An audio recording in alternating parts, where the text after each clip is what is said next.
Hola, mi nombre es Enzo Iturrizaga, miembro del equipo laboral de Miranda y Amado, y esto es Laboral 24/7, tu podcast sobre los temas y noticias laborales más relevantes del Perú y del extranjero. En este capítulo desarrollaremos como tema central los aspectos clave a tener en cuenta para que se configure la falta grave de injuria y el faltamiento de palabra, ya sea de forma verbal o escrita, en agravio del empleador, de sus representantes o del personal jerárquico. Una noticia laboral del Perú sobre una casación que señala que la indemnización por despido arbitrario establecida legalmente es la única reparación que corresponde frente al despido. Y, finalmente, una noticia internacional que declaró inválida la medida de cambio de centro de labores de un grupo de trabajadores por el impacto de dicha medida en la vida cotidiana de las trabajadoras. Como tema central, desarrollaremos los aspectos clave para que se configure la falta grave de injuria y el faltamiento de palabra, ya sea de forma verbal o escrita, en agravio del empleador, de sus representantes o del personal jerárquico, que se encuentra regulada en el literal F del artículo 25 de la Ley de Productividad y Competitividad Laboral, LPCL. En primer lugar, es importante tener en cuenta que la normativa laboral vigente no desarrolla su contenido ni establece los parámetros bajo los cuales se configura dicha falta grave. Sin embargo, la Corte Suprema ha emitido diversos pronunciamientos a través de los cuales ha establecido los parámetros y criterios para su configuración. A continuación, comentaremos dos de los más importantes y actuales sobre este tema.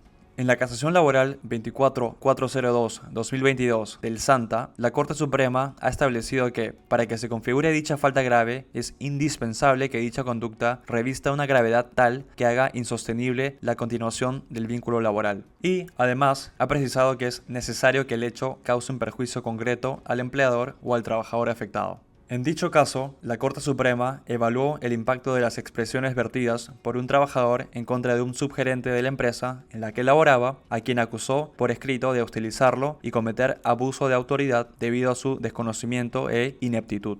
Tras examinar el contenido de dichas expresiones, como el contexto en el que fueron emitidas, la Corte Suprema concluyó que el hecho no hacía insostenible la continuidad del vínculo laboral y que, además, no se encontraba acreditado el perjuicio, por lo que no se configuraba la falta grave. En consecuencia, la Corte Suprema consideró que el despido fue fraudulento, especialmente al tomar en cuenta el contexto específico en que se emitieron las manifestaciones del trabajador.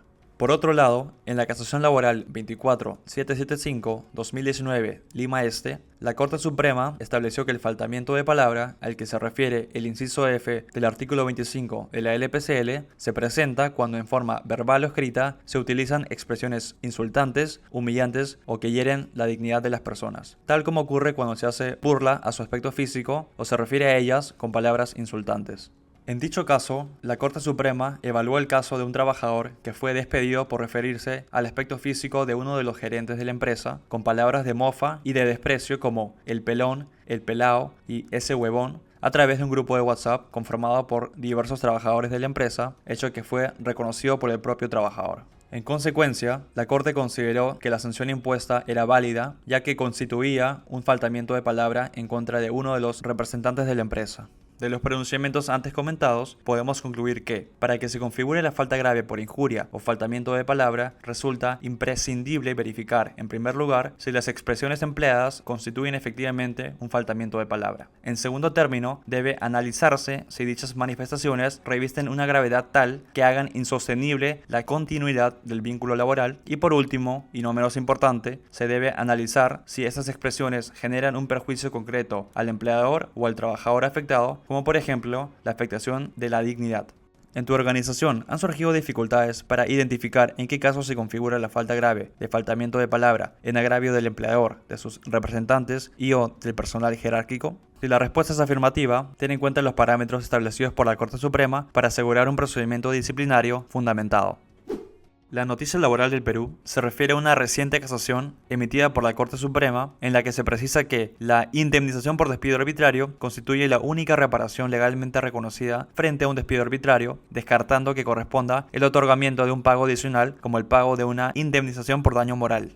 En el caso bajo análisis, un trabajador demandó al Congreso de la República solicitando, entre otras pretensiones, el pago de una indemnización por despido arbitrario, el pago de beneficios sociales y una indemnización por daños y perjuicios, por daño moral y daños punitivos. Las instancias previas declararon fundada en parte la demanda, reconociendo la configuración de un despido arbitrario, así como el pago de la indemnización por despido arbitrario y una suma adicional por concepto de daño moral. No obstante, la Corte Suprema analizó el caso y precisó que, de acuerdo con el artículo 34 de la LPCL, la indemnización por despido arbitrario es la única reparación que corresponde frente a un despido arbitrario y que ello, incluso, se encuentra conforme con el numeral 1.a del artículo 12 del convenio 158 de la Organización Internacional de Trabajo que, pese a no haber sido ratificado por el Perú, ha servido de fuente orientadora de la legislación peruana. En este punto, incluso, la Corte precisó que la indemnización por despido arbitrario comprende los daños patrimoniales y extrapatrimoniales originados por el despido, por lo que no corresponde efectuar un pago adicional por concepto de daños a favor del trabajador afectado.